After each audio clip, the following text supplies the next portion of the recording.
Week 6 of the 2020 college football season is over. We are headed into week number 7. And week 6 was easily one of the craziest weeks of college football that we have seen in a long time. There were upsets left and right. Lots of crazy games, lots of points scored in the SEC all around. It was just a crazy week of action, and honestly leads me to believe that the 2020 college football season is the craziest one that we've seen since at least 2007 all around. Just a crazy year with upsets once again going on left and right, especially in week number 7. And as we always do, Tim, I'll be going over my updated rankings for week 7 of the 2020 college football season, starting out with 1 through 7. And number 1 is going to be Clemson this week. They were number 2 last week, and I actually had Alabama as the number 1 team in the week 6 rankings, but I bumped them down a little bit. And Clemson is your new number 1. They beat Miami big time, 42-17. That was a blowout win for Clemson. They're moving up 1. They're sitting at 4-0 as well right now, so they're looking easily like the best team in the nation. Obviously, after that somewhat of a close win against Virginia the week before, it was a little bit questionable as to whether or not Clemson was the best team in the nation, but yeah, they definitely are confirmed the best team in the nation after that win against Miami. They didn't really show any weaknesses against Miami at all, only allowing 17 points to them, which Derek King and that offense was just shut down yesterday against Miami. So all around, great win for Clemson there. Number 2 is going to be Georgia this week. They had a huge win over Tennessee, and I think, honestly, after that win, they deserve to be ahead of Alabama. I mean, Tennessee this season is looking like one of the better teams in the SEC, and for Georgia to completely double them up and win that game by over 20, great win there for Georgia. They're 3-0, and they're our number 2 spot for this week. Number 3 is going to be Alabama. They had a win against Ole Miss, which they scored 63 points, which is great, but they allowed 48 points to Ole Miss, and Ole Miss being a team that is probably one of the worst teams in the SEC, allowing 48 points to them is not something that you want to do. And if your defense plays like that, say against Georgia next week, Georgia's going to run all over you. So, yeah, Alabama, I mean, their offense is looking good, but the defensive side definitely needs to be improved a ton ahead of this Georgia game coming up next weekend between both of those teams. Alabama's also 3-0, and they're going to be ranked number 3 this week. Number 4 is going to be Ohio State. They obviously had a bye, and they're going to be starting up play in a couple of weeks. Obviously, the Big Ten is starting off football on October 24th. So that's when we're going to see Ohio State have their first game, but they're going to stick around at number 4 as of now. Number 5 is going to be Notre Dame. They beat Florida State 42-26. Good win there, and they're moving up 2 after that win. They're 3-0, and obviously they've had some COVID-related concerns, which have postponed a couple of their games, but still got a big win against Florida State, and it doesn't look like those couple of bye weeks have affected them much at all. Number 6 is going to be North Carolina, and North Carolina has easily been a big surprise team this season. I did think this offseason that North Carolina would be a good team, but I did not expect North Carolina to be a top 10, let alone a top 6 team. I mean, it's insane. I think in the AP poll, North Carolina is actually ranked number 5 right now, which is insane. I think that's the highest that they've been ranked since like 1988, so it's insane how well North Carolina's been doing so far. But honestly, I think North Carolina, there is a little bit of people thinking they're a little bit overrated right now. I mean, they did beat Virginia Tech, and they did put up 56 points, but they also allowed 45 points to Virginia Tech. And I do understand Virginia Tech is a good team, but yeah, the defenses just this week were completely absent. Like North Carolina allowing 45 points, Alabama allowing 48 points, all around. Just once again, a crazy week as far as the defenses go, but still a win's a win. North Carolina got the win there over a good team, so they're moving up to number 6. Number 7 is going to be Penn State. They're moving up 1. Obviously, they still have a bye as the Big Ten has not started up play yet, but they're going to be in the top 7, I do believe, as we move forward to the Big Ten starting up football. So that's how your 1 through 7 look. Obviously, lots of upsets this week, so we do not see Florida in the top 7, and we'll get into more about where they're going to be in just a second. But number 8 is going to be Oklahoma State. They had a bye this week, actually, but they're moving up 7. And I think that's the highest that I've ever jumped a team after a bye week. But yeah, Oklahoma State's moving up 7. Mainly because of how many upsets that we saw once again. Like, lots of teams moved below Oklahoma State, and in general, I mean, they're looking like a great team right now in comparison to how some other teams are below them. So that's why they jumped up to number 8. But number 9, not close behind, or pretty close behind, is going to be Wisconsin. Obviously, they had a bye week because they haven't started to play yet, but they're going to be at number 9. They were at 9 last week as well. 10 is going to be Texas A&M. They move up 4 after their win against Florida, but the main reason why they did not move up higher is because they got destroyed by Alabama in week number 5. So that's why I don't have Texas A&M much further into the top 10 right now, but still, that was a great win for them over Florida. I mean, it was a tough win for sure. Very close game between both of those teams, and yeah, for Texas A&M to grind out a win there is going to be huge for them in moving forward through the rest of the season. They're at 2-1 right now.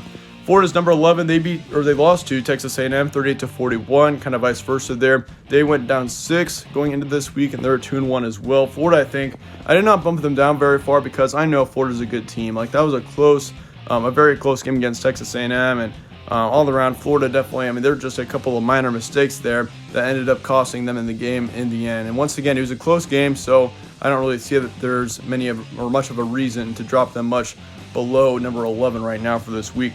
And also this week, we are actually adding in Pac-12 teams now. So Oregon is now in the rankings at number 12. There's something that I forgot to mention earlier. We are adding in Pac-12 teams beginning week number 7. So Oregon is now in the rankings at number 12. That is their entering spot. And I consider putting them a little bit higher, but just because they've got a new quarterback and a whole new system going into the 2020 season, I just decided to put them at number 12 for now. Obviously, they're 0-0 because they have not started off their season quite yet. 13 is going to be Cincinnati, and Cincinnati is actually really high in the AP poll for this week. I think they're at number 8, but they're moving up 3 after their bye week. They're 3-0. 14 is going to be Auburn, and they had a close win to Arkansas, and I'm moving them down 2 because of that. I do understand Arkansas had a decent win a couple of weeks back, but still, 30-28 over a team like Arkansas. I think Auburn does need to move down a little bit for that, but they are 2-1, so they're not looking all that terrible as of now.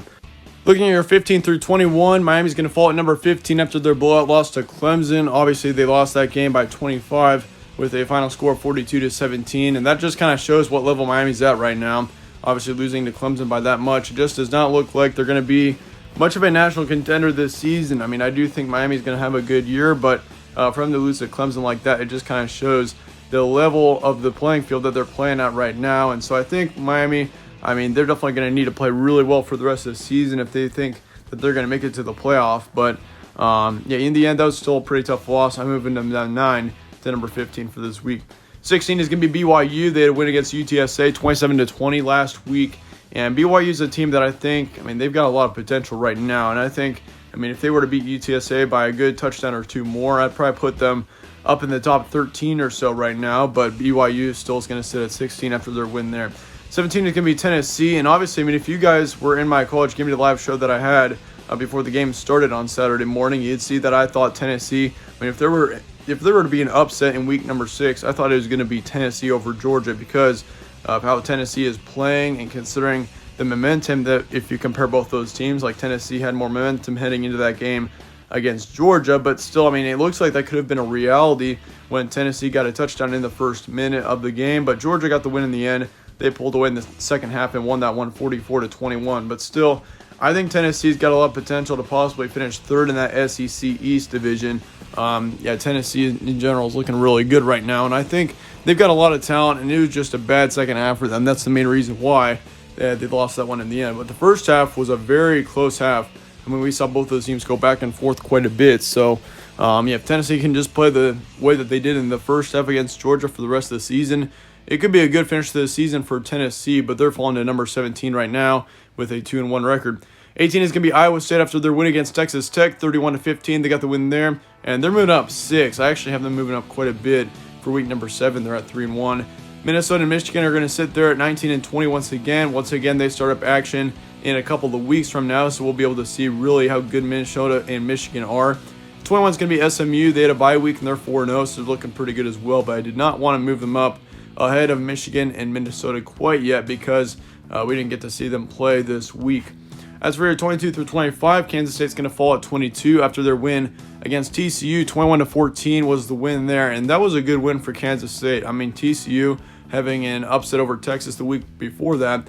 That was a good win on the road for Kansas State, and they're entering in the rankings this week at 22 with a 3-1 record. They also have a good win once again against Oklahoma. They did beat Oklahoma a couple of weeks back, so Kansas State is not looking terrible this season. 23 is going to be USC. Once again, we are entering in Pac-12 teams for this week, so USC is going to enter in for their first rankings at number 23, and they'll be starting up action in a few weeks. 24 is going to be Virginia Tech after their loss to North Carolina. 45-56 was the final score there. And the main reason why I've still got them in the rankings is because they did put up 45 points on North Carolina. It was just their defense that could not handle Sam Howell and that stellar North Carolina offense. So they're still 2-1, and they're still looking like a good team, but they're just going to sit at 24 for now until they can get another win.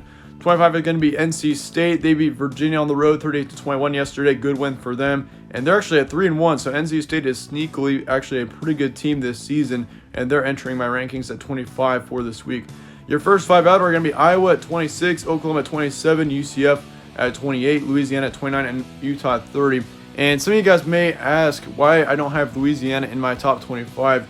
And the reason for that is, I do understand Louisiana had a big blowout win over Iowa State in their first game, but if you look at their schedule otherwise, they played Georgia State and Georgia Southern, both games of which they barely won. Like, they nearly lost to Georgia Southern, and they barely beat Georgia State. So it looked like, I think it looked like Georgia State was going to beat Louisiana at one point in that game as well. So Louisiana, I think, is extremely overrated. I think that they're a decent team this season, no doubt about that, and I think they're better than a lot of teams, but Louisiana is not capable of being a ranked team right now, unless they prove that they can actually beat pretty mediocre opponents like Georgia State and Georgia Southern pretty easily. I don't think that I'm going to have them in the rankings because, you can't, like, if you were to have, for example, UCF play either one of those teams, I think UCF would blow them out. Same thing with Oklahoma. If Oklahoma were to play Georgia State or Georgia Southern, Oklahoma would easily blow both of those teams out. So Louisiana is not better than both those teams. Even Utah below Louisiana, I think, could put up some big damage and put up some big points on both of those teams. So that's why I've got Louisiana pretty low in my rankings for this week. As for the teams that dropped out, LSU dropped all the way out of the rankings. They were number 13 for week number 6. So they dropped out nearly over 12 spots for this week, and they're not even in our first 5 out. So that's something you got to consider as well. LSU is just looking terrible this year. They lose to Missouri, they lose to Mississippi State, which Mississippi State is easily one of the worst teams in the SEC right now, considering, they got one good win against LSU, but then they got blown out to Kentucky last night. Yeah, Mississippi State is not looking very good right now, and for them to handily beat LSU, it does not give LSU a good look at all. Texas also lost to Oklahoma, which Oklahoma being a team that is 2-2 right now, I didn't decide to put them in the rankings. UCF dropped out at 23, and then Memphis dropped out of 25. So, yeah, that being said, that wraps up my college football rankings for week number 7 of 2020. Let me know your thoughts in the comments below on these rankings. If you enjoyed these, be sure to slap a like on this video and subscribe as well. Really helps out the channel. Really appreciate that. But as always, thanks again for watching. Stay tuned for more from All Sports Central. I will see you all later.